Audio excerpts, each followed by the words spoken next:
Ce n'est pas un livre de techniques et de pratiques de méditation, c'est avant tout une invitation à plonger en soi et, comme dans n'importe quel guide de voyage, quelques thèmes, quelques lieux, quelques points de vue intéressants à visiter. L'origine du projet vient de quelques personnes de mon groupe de méditation qui m'avaient demandé de rassembler en un document toutes les idées que je mène lors des ateliers de méditation. Lorsque je me suis retrouvé avec cette idée de rassembler, je trouvais ça assez dommage de refaire des textes qui étaient déjà écrits, et je me suis mis à l'ordinateur, je me suis demandé quel était le fil, quelles étaient les idées que j'avais envie d'aborder, et un fil rouge petit à petit s'est dessiné. Alors, je suis un fan de voyage, j'aime beaucoup voyager, j'aime beaucoup découvrir de nouvelles cultures, et assez vite le fil rouge a été justement ce fil d'Ariane qui nous mène qui nous fait voguer dans un labyrinthe, et là ici dans ce cas-ci c'était notre labyrinthe intérieur. Alors, quand je me lance dans un nouveau projet, j'aime bien prendre plaisir, et dans celui-ci c'était pareil, donc j'avais envie de juste prendre plaisir à l'expérience. Dans un premier temps, je ne savais pas où ça allait me mener, donc j'ai pris plaisir simplement à me retrouver régulièrement à mon ordinateur et de mettre en mots mes ressentis et ce que j'avais envie de raconter autour de la méditation.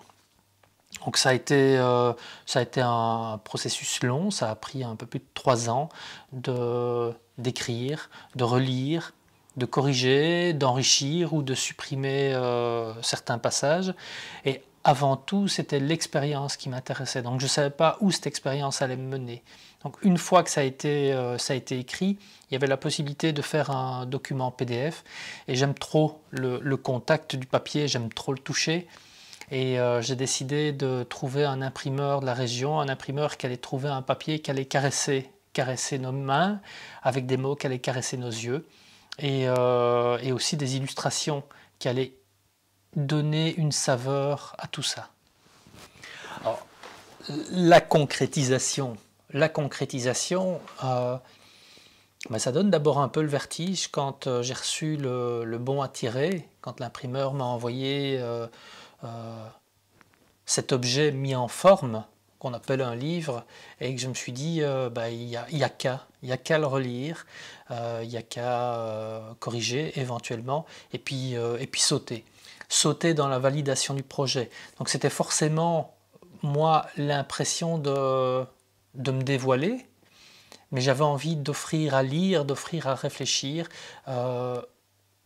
tout ce que je ne pouvais pas mettre en mots lors des ateliers de méditation, mais j'avais l'occasion là d'y réfléchir et de vraiment pouvoir le laisser infuser dans des mots et puis le laisser peut-être infuser dans les cœurs des personnes qui le lisent. En conclusion, le livre, je l'espère, c'est une sorte de fil d'Ariane pour ne pas se perdre quand on a décidé d'aller voir ce qui vivait à l'intérieur de soi. C'est l'invitation de plonger en soi.